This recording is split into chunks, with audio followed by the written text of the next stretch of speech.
Thanks for being with us here on Business Now. Well, the mining industry is warning that thousands of jobs could be lost, most of them in WA, because of the collapse in the nickel price and then potential mine closures. Already, 5 mines have said they'll close, but big players, including BHP and Glencore, are warning they might also be forced to shut. The government last week placed nickel on the critical minerals list. Now it's considering support for the industry. The WA government has already announced royalty relief. It's an attempt to keep these mines open. Well, leading the push is Warren Pearce, Chief Executive of the Australian Mining and Exploration Association, who joins me now from Darwin. Warren, many thanks for your time. Just explain the efforts you're going to. And is it really sort of false hope or false dawn, or do you think these mines can potentially be given the support to remain open? Look, I think the door's open for government support. The state government's already stepped in to provide what relief it can, but ultimately there's always going to require the support of the Commonwealth. The Prime Minister this week has said he intends to look to extend that support to the nickel industry. And indeed, we have a very important value-adding industry in Western Australia with thousands of jobs reliant on it that needs that support. So we're very serious about getting a production tax credit up through the Commonwealth. Now, initially, when we brought that proposal to government, it was focused on bringing new projects and new critical minerals value-adding into being in Western Australia and Australia. But ultimately, the nickel crisis and the sudden price falls has brought into sharp focus that if we can't hold on to our value-adding industries that are already established, the chances of developing new opportunities are very rare indeed. Okay, so let's just explain that normally when a miner produces, it's actually paying a royalty to the government. What you're saying here is if a miner produces nickel, that the government would pay it, would subsidise it for producing that nickel. Only for value adding. So our proposal looked at value adding. So mining would not be subsidised under our proposal with the value adding, which in critical minerals is principally moving the metal into a chemical that can be used in a battery for lithium-ion batteries or electric vehicles.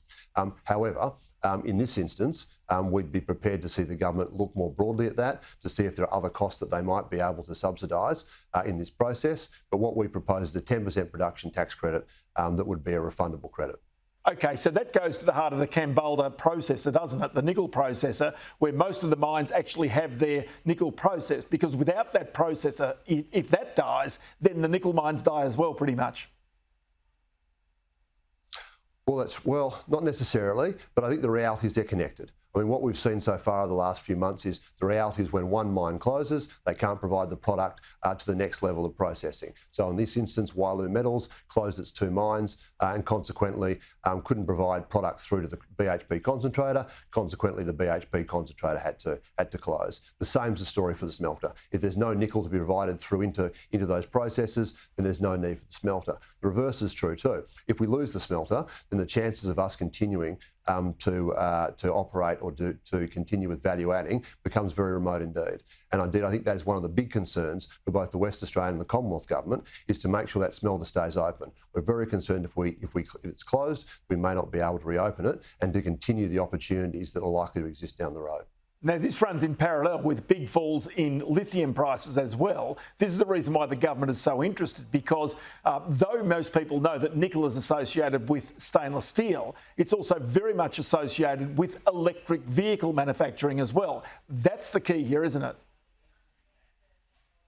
That's right. And I think nickel's the primary ingredient that goes into a lithium-ion battery. You need many times as much nickel as you do lithium, which is why Elon Musk says they should be called nickel batteries and not lithium-ion batteries. So that's a key component, and that's a key component of where the growth's expected to be over the next 10 years. So if the projections essentially require that we would have a threefold increase in nickel production demanded by lithium-ion batteries and electric vehicles, which means there's a huge opportunity for increasing production over the medium term. The problem is right now, what's happened is we have a quite substantial increase in supply coming out of Indonesia of cheap nickel, supported by very significant government subsidies that have flooded the market with that product. And at the same time, we've seen a slowdown in the growth of EV sales, which has pulled off the level of demand required. That's created the nickel price, and what's followed has, of course, been significant consequences for the Australian nickel industry.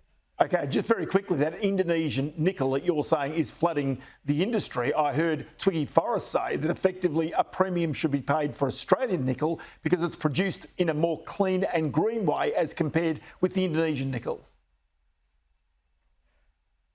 That's a fair comment. And in fact, all Australian minerals, in many ways, should attract that premium. I mean, the reality is our minerals industry is highly regulated. We work with very high environmental and regulatory standards. We have very high wages and fair working conditions, and we compete with countries that in many cases don't have any of those things.